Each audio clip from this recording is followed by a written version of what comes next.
یه روز دیگه رسول اکرم صلی الله علیه و سلم میگه چهره مبارک در عربی مردم کرد و گفت بسم الله الرحمن الرحیم اقترب للناس حسابهم فهم فی غفلت معرضون. صدق الله العظیم.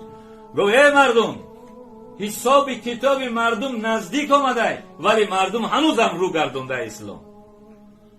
میدونه یک روز سپری شد، یک روز یک قدم به جنت مانده سه، بازم میگه مردم به پروای نمازی بامداد ترک میشه، نمازی پیشین ترک میشه، خفتن ترک میشه، اصل پروا نداره.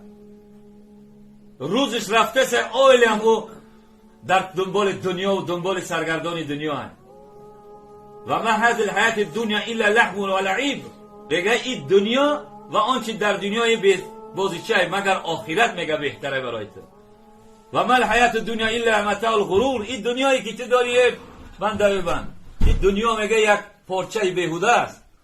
حب دنیا رأس کل خطیئت. دوست داشتن دنیا سرچشمه هر گناه.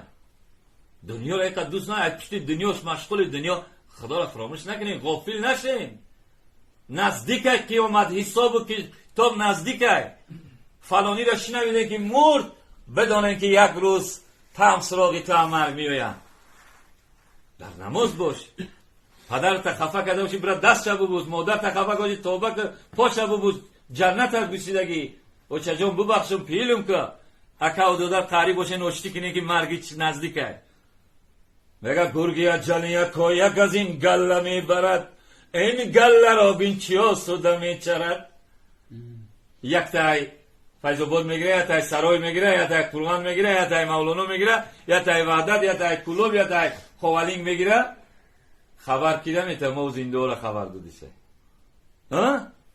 آیا برای روز آماده ای؟ آیا برای روز آماده ای که او دیگه حضرت عزرائیل امین بیایه او دیگه مکس نمیکنن؟ چرا عزرائیل امین میگن؟ چرا جبرائیل امین میگن؟ وقتی امر از جانب خداوند که میگیره میگه برا روی او را قبض که، روی او را برا میگه قبض که تمام وقت تمام شد. حلقوم شو بکن میگه روح حلقومش ببرو. وقتی که آمد جانه که بس مرگ ناگهان میآید، خبر صندوق آماده باشین به روزه. حضرت عزرائیل اومد دیگه فرصت نمیده. حضرت عزرائیل اومد دیگه تمام.